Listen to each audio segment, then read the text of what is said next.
Você tem que ficar atento a um detalhe tão importante quanto acertar a questão na prova. É igualmente importante ir criando um tempo reserva para que, na resolução de questões que apresentam um grau maior de complexidade, você possa disponibilizar esse tempo para uma análise mais acurada. No caso do emprego dos porquês, questões que apresentam um baixo grau de dificuldade, eu quero sugerir que vocês analisem as possibilidades nesta sequência, não é, de emprego dos porquês. Em primeiro lugar, você verifica a possibilidade do primeiro porquê junto e com acento, segundo porquê separado e com acento, terceiro porquê junto e sem acento, quarto porquê separado e sem acento. Você vai entender por que eu estou sugerindo esta sequência, essa ordem. O primeiro porquê que eu vou sugerir que você verifique é o porquê junto com acento. Porque eu estou sugerindo você verificar primeiro essa possibilidade. Porque visualmente é muito fácil você perceber se antes dele vem um antecedente, que geralmente é um artigo ou um pronome. Observe que é muito fácil, visualmente fácil, você perceber a ocorrência de artigos ou pronomes funcionando como determinantes. Esse foi o porquê da nossa escolha. Se há um determinante, um artigo, então o porquê obrigatoriamente é junto e com acento.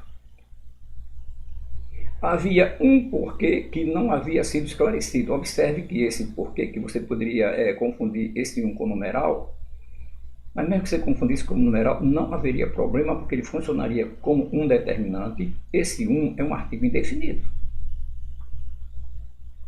Se antes do porquê aparece um determinante, no caso artigo, o porquê será obrigatoriamente junto e com acento.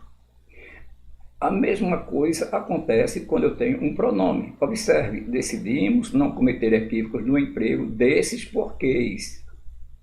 Observe que esses é um pronome demonstrativo, é um pronome. Então, ocorreu artigo ou pronome antes do porquê. Obrigatoriamente, ele deverá ser grafado junto e com acento. Observe que é muito fácil visualizar, não é, o detalhe da presença do artigo. Se, no decorrer da resolução, você perceber que não é possível, não há presença de artigo, você verifica se pode colocar o porquê separado e com acento. Esse porquê também é muito fácil visualizar. Observe, primeiro, não houve determinante antes dele. Segundo detalhe, vizinho, coladinho aqui depois dele, aparece um sinal de pontuação. Pode ser qualquer sinal de pontuação, vírgula, ponto, ponto e vírgula, ponto de exclamação, ponto de interrogação. Apareceu sinal de pontuação coladinho aqui, vizinho, depois do porquê, e não veio determinante antes. Se aqui eu tivesse um artigo, entendes o porquê, já seria o primeiro porquê. Observe que eu não tenho determinante, e ele veio aqui coladinho, vizinho, agarradinho, no sinal de pontuação que vem logo na sequência. Ocorreu isso, porquê separado e com acento. Observe que esses dois primeiros porquês são de facílima visualização. O terceiro porquê também é de fácil resolução. É o porquê junto e sem acento. Observe que esse porquê deve ser empregado, não é, quando eu tenho frases causais ou explicativas. Observe que nesses dois exemplos, faltou porque estava doente e choveu porque o chão está molhado. Eu poderia substituir esse porquê por pois. Se eu posso substituir o porquê por pois, ou ele é causal ou ele é explicativo. Não é relevante no momento estabelecer essa diferença entre causal e explicativo, porque na questão da prova, com certeza, esse detalhe não será analisado. Então, Porque, observe, não veio precedido de determinante aquele primeiro porquê que nós falamos. Não vieram precedidos de determinante. Depois dele, vizinho, coladinho, aqui depois dele não veio o sinal de pontuação. E observe que esses dois primeiros porquês, um indica a causa, o outro a explicação, poderiam ambos ser substituídos por pois. Então, porquê junto e sem acento. Faltou porque estava doente, choveu porque o chão está molhado. Esse outro exemplo, a frase não é tão frequente, né? Mas quem já viu na Bíblia é a frase. Eu poderia ter colocado um outro exemplo, estudai para que ou porque sejais aprovado, era o mesmo porquê. Observe que esse porquê, ele pode ser substituído por para quê. Então, ele indica finalidade.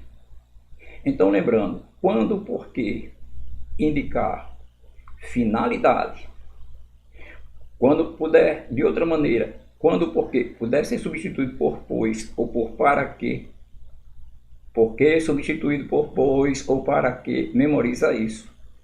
Ele deve ser grafado junto e sem acento. Vamos para o próximo porquê.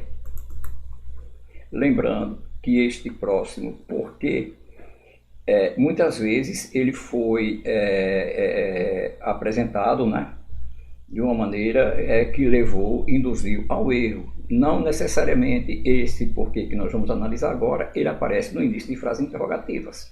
Não necessariamente. Esse porquê é o porquê separado, né, e sem acento. Observe que ele pode ser substituído por qual motivo, por quais motivos, pelo qual, pela qual, pelos quais, pelas quais. Tais são as razões pelas quais dedico o melhor do meu tempo. Se eu posso substituir por pelas quais, obrigatoriamente ele é separado e sem acento. Persistiram por que motivos? Persistiram por quais motivos? Então, observe que esse último porquê, não é? Ele não poderia ser junto e com acento, porque não há determinante antes dele. Não poderia ser separado e com acento, porque não há sinal de pontuação aqui, vizinho, coladinho. Não pode ser junto e sem acento, porque não pode ser substituído por pois, nem por para quê. Mas, como ele pode ser substituído por pelo qual, pela qual, pelos quais e pelas quais, então ele é separadozinho e sem acento. Eu desejo que essas informações, tenho certeza que elas serão extremamente úteis na hora da prova. Aproveite, tenha um dia e uma noite maravilhosos e sucesso nas suas atividades.